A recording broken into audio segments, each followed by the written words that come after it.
doesn't want to get booed. Going up there, you're pretty. You even got notes. Oh yeah. Cheat sheets. On Mike's Johnson jig versus what was the little jig he was using? Structure. Mike and I were fishing tubes at Lake Wayland along the dam. And Mike, who was catching the fish at Wayland that time we were both fishing tubes?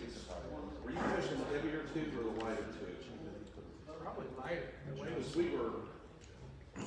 and then Mike was catching all the fish for like an hour.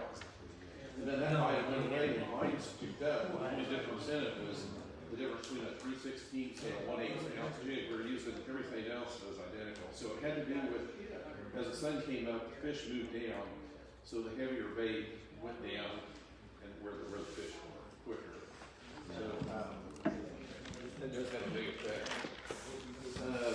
First, we need to thank Penny Creek Tackle for giving us this opportunity. I know all businesses have had a hard time, and I was kind of concerned for them just from a business standpoint. They didn't have any merchandise. He's nothing without his merchandise. So it looks like they're getting things picked back up now. That was pretty tough there for a while. The other thing is the officers. I'll introduce myself, Wayne Judd, for those who don't know. I started in the club in 2008. I fished the first 2 years with my sons. It wasn't long before Josh was recruiting me to become an officer. So I think I started out as a tournament director, was vice president, been with the club since 2008. So we need to appreciate and thank the officers for their effort, because it's a lot of work. There's a lot of stuff that goes on behind the scenes that the other people don't see. And if there's nobody willing to step up and do that, then we can't do what we like to do. I was forced. You were forced. I was forced. Yeah. Forced. So Tom, if you ask Tom, he wants to be an officer again. Yeah, I did this for 10 years. I know what it was all Tom did about. his time. Rick did his time. So We started it. it's cool to see a new group of officers come back in. We got to a point a few years ago where we were trying to do so much. All clubs fish, but we were trying to do different things to make our club different. And it got to be a whole lot of work. Josh is wanting to try and bring that mentality back a little bit and try and do some community events and make do these like the 101s and talk at the end of the tournament about the things you caught fish on. You shouldn't be afraid to share information with our club. I mean, we've had people tell us exactly what to do. And we've gone out and not caught a fish because the fish move. You still have to find the fish. Unless somebody literally just takes you out and puts you right on, you still have to find the fish. So if you don't have enough confidence in your skills, if you can't tell somebody something, you're not that good if you're hiding that much. So anyway, thank the officers and support them coming up in this season with the decisions they make.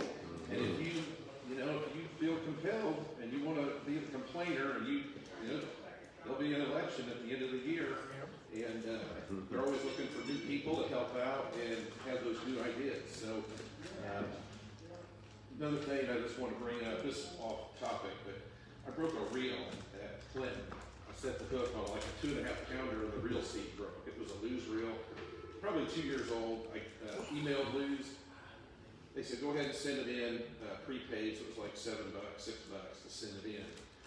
They actually rebuilt the entire reel and lubricated it out of warranty for free and sent it back. So I would not be afraid to recommend Lew's. I just thought that was a neat story that they did that for me. This topic that Josh asked me about, he knew that I had done it before with the youth anglers.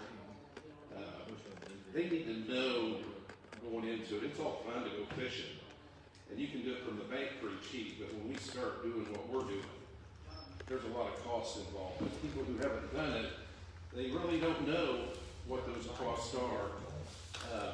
So this is I'm not gonna show you a technique or a bait or anything like that, but this could make you a better team if there's some rift going on within your team because somebody feels like he's not paying enough. He just,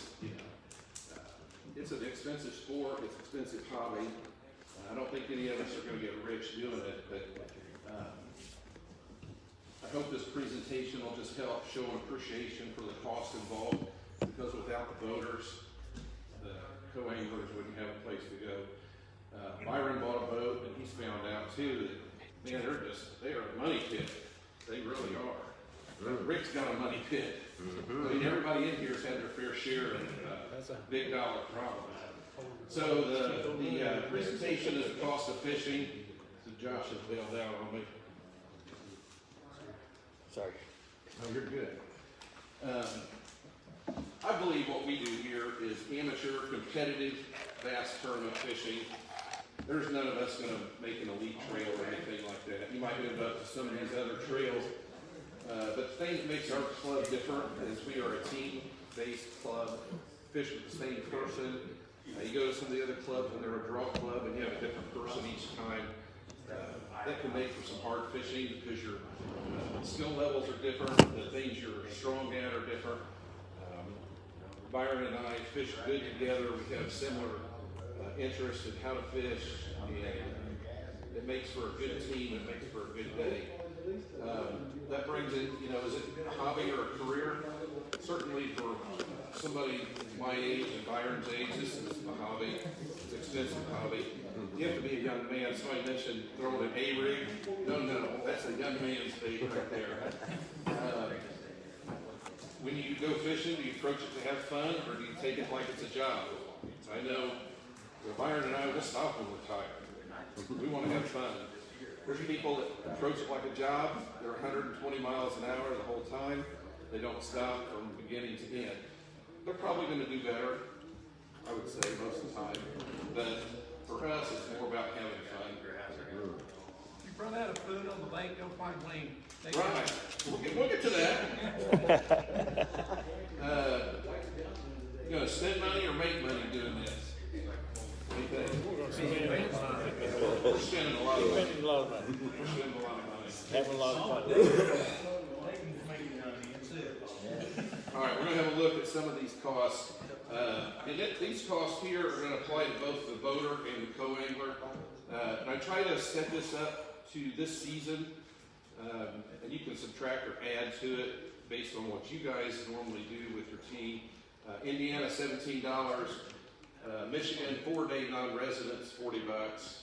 And Kentucky non-resident, they're proud of that, it's $35. The Michigan annual non-resident is $76. They are proud of that one. So total in licenses is $92. And we got 3 different states. Honesty, if there was a bait for 17 or 40 bucks or 35 bucks, we'd buy it. If you're going to not want to fish the club over 30 bucks, you're definitely in the wrong sport overall, if that's a deal breaker for you. Yep. So whether we fish two states or 3, to me it doesn't really matter because you're all in already, right? All right, we're going to travel approximately 2,020 miles this year from the airport to each of our lakes. So truck fuel, this is per person is going to be about $288. Boat fuel, $330. That one really is flexible. That one varies a lot. So $618 per angler between now and September or October. I think I spent that one tournament on with that new engine I got. St. Clair. All right, lodging. I know you guys think, dude, we can go camping. Look at us. You think we're going camping? No. Right, it's hard to get up off the ground. We are staying at a hotel. So if you do bogs, we can find a hotel for $50 a night or $100 a night or less. So per person, $50 at Bogs, $50 at Schaefer, be $100 at St. Clair, and Madison, Kentucky, probably $50. Cumberland is going to be about $250 a piece. So total. Josh. Let me go back. I think it's $500. Total, for lodging per angler is gonna be $500. Yep. Can you not publish this on Facebook, dude? My wife's gonna see this. I have 2 hard copies here I'm gonna auction off at the end so you can take it home and explain to your spouse how this is working out. My wife is going, oh my God, you're gonna make some of these guys mad. Make me mad. Tournament entry fees. We've got 7 tournaments at $50 each per person. So that's a total $350 per angler just to enter the tournament. So now you guys are talking today about big bass rollover, do a #1 auction. I didn't even cover those things in here because you may or may not do those, but those are certainly, you know, some of these guys get crazy, Dayton, and want to bid 50, 60, 80 bucks for a launch position. How's it feel when you don't win that back? Sucks. Go with the flow. You don't know yet.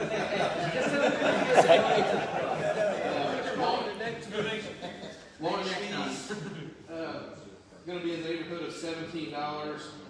Park entry fees are going to be $15. And the state parks, I think that annual pass is like $65. So I'm not going to go back to a state park often enough to get my money back on a state pass. So I'll do one at a time. Old people get to do it for 25.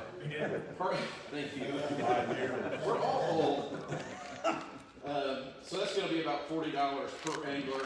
That parking fee, what I was thinking of was Max and Cuffy, because I don't know what he was going to charge, but it's probably that, if we're going to park at a farmer's property there.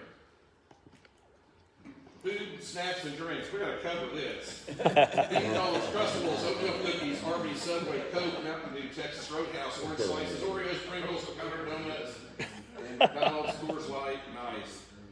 How much do you think that is? $250 per angler. Give or take, right? Tournament, but we went the wrong way.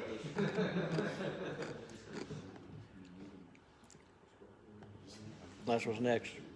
Oh, well, tournament costs. Tournament cost per angler is going to be about $1,850 for this season, for a total of $3,700 for the team. Okay, so anybody who's just getting into this, you're going to be looking. What was that? 1,800. So now that's for both guys, both team members. Now you got to have a boat, so let's go look at some boat costs. If a guy, not Todd, buys a $50,000 boat, because he's going to buy an $80,000 boat, take a 15-year loan, the annual payments are going to be $47.40 a year. Insurance is going to be $450. Boat registration and plate for the trailer is going to be $180. Dual axle trailer, they pull good, but there's 4 tires. So when you have to buy tires, there's 4. I'd say I get 4 years out of a set of tires, so I have to accrue $120 a year towards replacing those tires every 4 years. One thing we learned about tires, and I did not realize this for a long time, we were going through tires like crazy, and the first thing you can do is don't curb them, because they don't like that very well. But the other thing I did not realize was trailer tires have a air pressure of like 50 psi, and I thought it was like a car, and I was always doing 35. So once we went to 50 psi, it was a huge difference. There's less rolling resistance. The tires just do a lot better. Problem with a dual axle trailer, it takes 4 tires, but when you turn on a ramp, 1 to 2 of those tires is dragging all the time, so it's dragging tread off the tires, so that's hard on them. And your angle on your hitch too. If your angle on your hitch is off, you're going to wear either your back tires or your front tires wrong. Yeah, but the trade-off is it tows like a dream compared to a single axle trailer. It's a huge difference. 2-cycle oil. I go through about 3 gallons a year. Typically, I use Yamalube. It's about $40 a gallon. You might say, yeah, but I can get it at Cabela's or Bass Pro for $9-10 bucks. You've got a $15,000 2-stroke engine on the back. You want to be putting $9 oil in? I don't. I know Hello. Mercury has their Quicksilver, or whatever it's called. I'm sure it's a good oil, but oil's $120 a year. Batteries, I do get at least 3 years for a set of batteries. I use EverStart from Walmart for a few reasons. One is they're closer to $100 a piece instead of $400 or $500 for the big fancy batteries. The fancy batteries, they might be lighter, but look at me and Byron. Do you think we care about some lightening up the boat too much? A couple pounds ain't gonna matter. Yeah, we probably have 50 pounds of unused capital we can take out of the boat, right? So battery wear, the batteries every 3 years. The last batteries, I got 5 years out of them. The only reason I had a problem, my charger had a problem with it. It was overcharging them and cooked all the water out, and I didn't realize it. So had to get batteries. But if you get them at Walmart, no matter where you go fishing, and you have a problem with a battery, you're at least within an hour probably of replacing that battery. That Indiana Lake permit, $26 and a $3 service charge or whatever. So that's $4. $4? Oh yeah. $4 shipping. No, $4 to ship a sticker.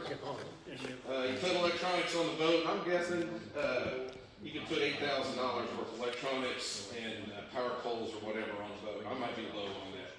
That'd be another $550 a year for 15 years. So annual boat ownership, if absolutely nothing breaks, and that never happens, is about $62.89. So the point on that is the boater has a lot of responsibility, a lot of costs built into it right up front. So as a co-angler, make sure you're taking care of your boater, and I think that's where you'll find that you may improve your team. If there's just a little bit of, rift going on because, you're kind of holding it in, you're kind of bothered by you're not being compensated fairly, there needs to be a conversation on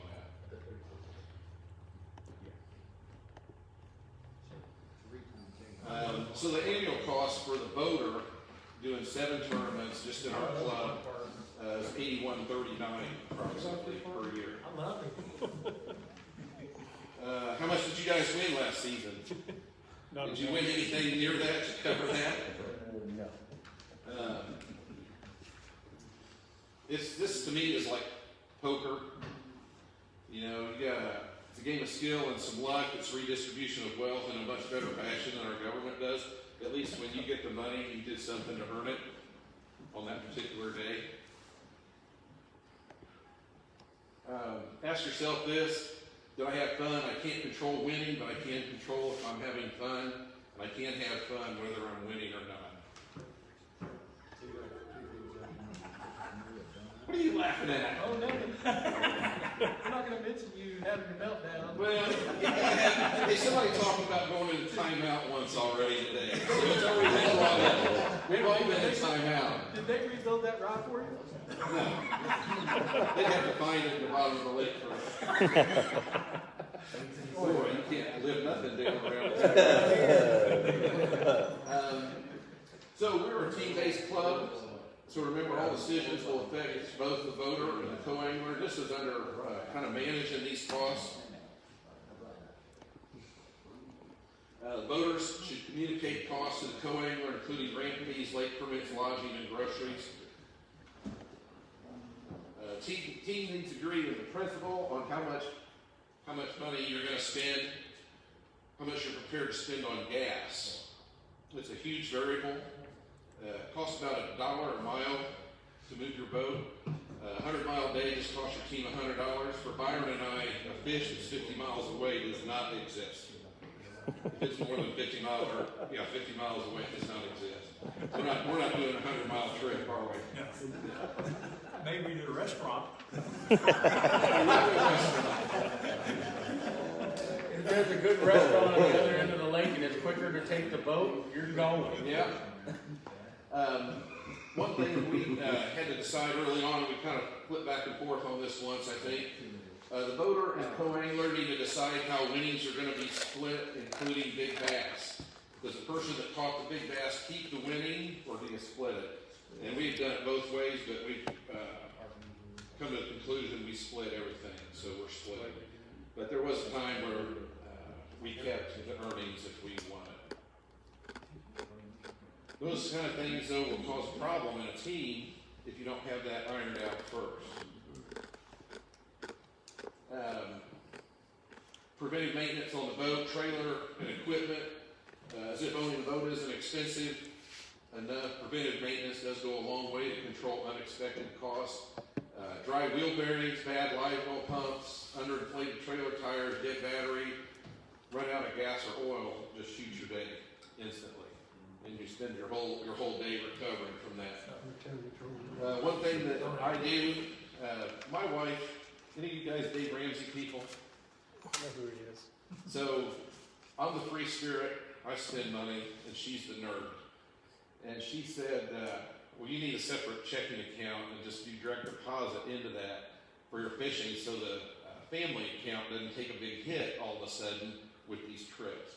So I do have $250 twice a month goes into my fishing account, and the balance at the end of the year is probably going to be about $50.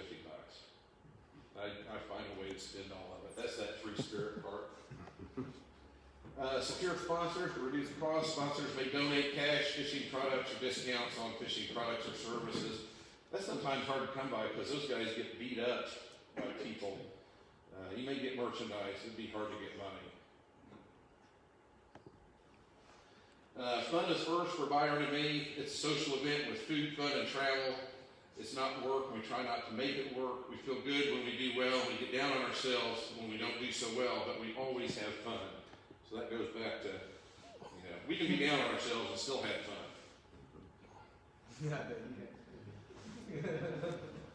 I already switched it. We did find, especially this last year, we found that usually get out of it what you put into it, spend extra money to free fish 3 or 4 times, and you'll probably do better in a tournament.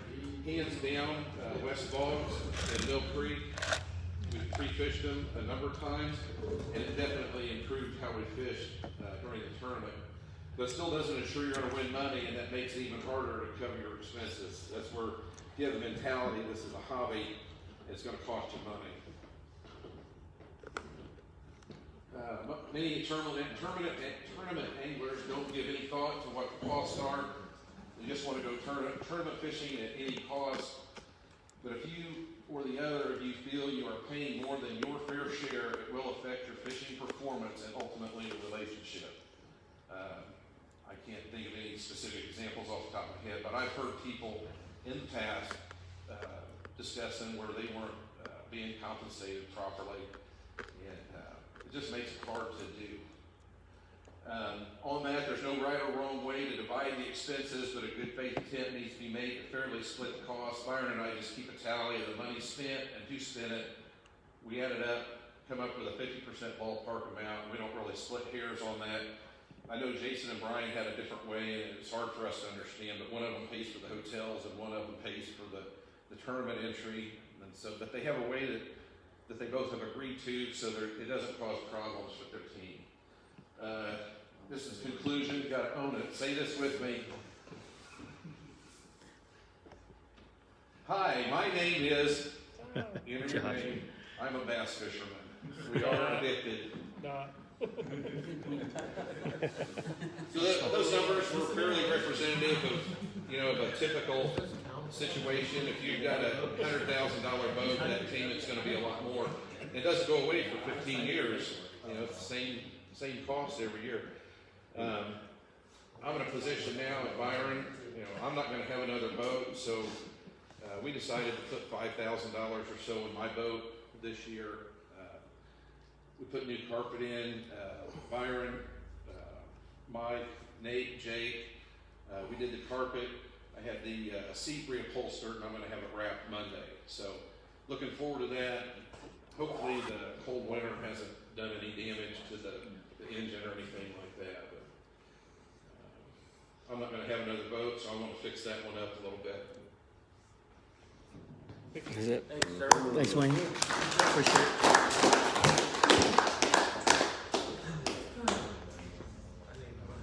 How many teams did we lose? I said, how many teams did we lose? Oh, I forgot to auction off these hard copies. Anybody want the hard copy of the presentation to show your spouse? Somehow, Kelso's never